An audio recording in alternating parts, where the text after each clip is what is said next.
E aí vamos para uma classe que é bem característica e bem clássica de utilização, que aí a gente já entra nas medicações propriamente ditas. Existe uma classe de remédios que são chamados de alfa-bloqueadores. E tem dois nomes que são bem conhecidos, doxazosina e a tanzulosina. Essas medicações atuam na região da próstata e na região da saída da bexiga, que é chamada de colo vesical.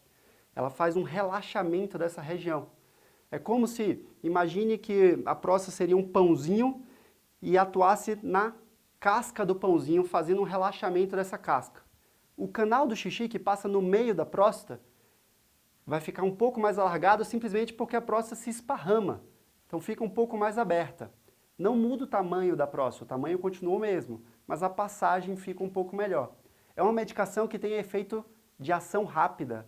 Então o paciente começa a utilizar, ele já tem essa sensação de melhora do jato urinário e melhora também da sensação de sobra de urina na bexiga. Tá? Qualquer uma dessas duas medicações são utilizadas. Uma é um pouquinho mais seletiva, atuando mais na próstata, diminuindo um pouco os efeitos colaterais. E aí toda vez que a gente fala de medicação, a gente fala de efeitos colaterais. E tem um efeito importante dessa medicação que é hipotensão. O paciente toma essa medicação e aí ele, quando vai levantar muito rápido, pode sentir tontura, porque a pressão cai um pouco. E aí ele sente mal-estar, aquela sensação de vertigem. Por isso que a gente orienta tomar no horário da noite, porque diminui a chance do paciente ter qualquer problema de queda ou de mal-estar, já que ele vai estar deitado para dormir. Então a gente orienta a tomar antes de dormir. Tá? Esse seria o horário preferencial. A segunda classe de medicação são inibidores da 5-alfa-redutase. E aqui eu vou dar dois nomes também, dutasterida e finasterida. Essas medicações são utilizadas para diversas coisas. Então, paciente em tratamento de calvície, muitas vezes utiliza essas medicações para diminuir queda de cabelo. Essa medicação, ela muda um pouco a história natural da doença. Então, enquanto a primeira, ela não atua no tamanho, só atua no relaxamento, mas o processo de crescimento da próstata continua, essa segunda classe agora que eu falei, que é a dutasterida ou finasterida, ela vai atuar no tamanho da próstata. Estima-se que após 6 meses de uso, a gente consegue, em média, 30% de redução do tamanho, de 20% a 30%. Não é todo paciente que consegue essa redução, mas em média consegue-se essa medida. E com isso você tem uma melhora dos sintomas. Primeiro ponto, ela não faz ação de imediato. Então, tomou o comprimido, o jato urinário vai continuar a mesma coisa. A ação dela é gradual. Então, muitas vezes o paciente não sente diferença no começo do tratamento. Por isso que, quando o paciente está muito sintomático, a gente utiliza as duas classes associadas. Utiliza a tanzulosina com a dutasterida juntas num comprimido só. Aí eu tenho uma ação imediata de uma e eu tenho uma ação mais tardia da outra, mas com isso eu consigo uma redução do tamanho e melhora do fluxo de urina desde o começo. Bom, essa medicação ela muda um pouco a história natural da doença. Também não funciona para todos, né? Tem paciente que não responde a essa classe de medicação e a próstata continua crescendo.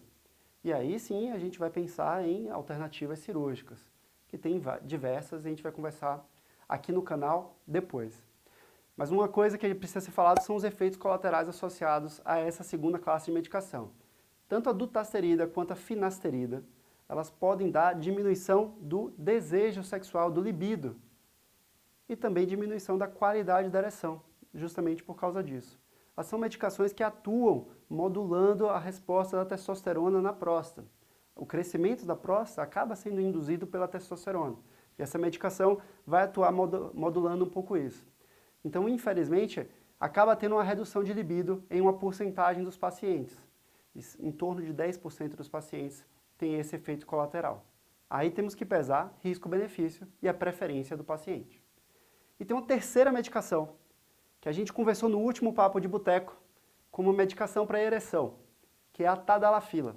A tadalafila foi inicialmente utilizada para a ereção, e ainda é utilizada para isso, mas ela tem outros benefícios. Então, um dos benefícios que ela tem, ela diminui um pouco a resposta inflamatória na pelve masculina. Com isso, ela diminui a resposta inflamatória também na próstata. A próstata consegue relaxar um pouco mais e melhorar o fluxo urinário. Então a tadalafila também está associada com melhora dos sintomas. Aí quando é que a gente utiliza ela? Vem um paciente que está urinando mal e ainda tem disfunção erétil. Se eu quero matar 2 coelhos com uma cajadada só, tadalafila, e a gente consegue tratar. E ela pode ser utilizada associada com as outras medicações. Então eu posso utilizar a tadalafila com a finasterida, posso utilizar a tadalafila com a doxazosina ou a tanzulosina. A gente pode tentar fazer essas associações e muitas vezes o paciente sai do consultório com associação de medicação, para tentar o melhor efeito de cada uma delas. Bom, eu espero que você tenha gostado desse vídeo, que vocês tenham sanado todas as suas dúvidas, mas se não, deixe seu comentário aqui abaixo que nós vamos responder. Pode ser de maneira anônima também, encaminhando para o e-mail que vai estar aqui na descrição. Um abraço a todos.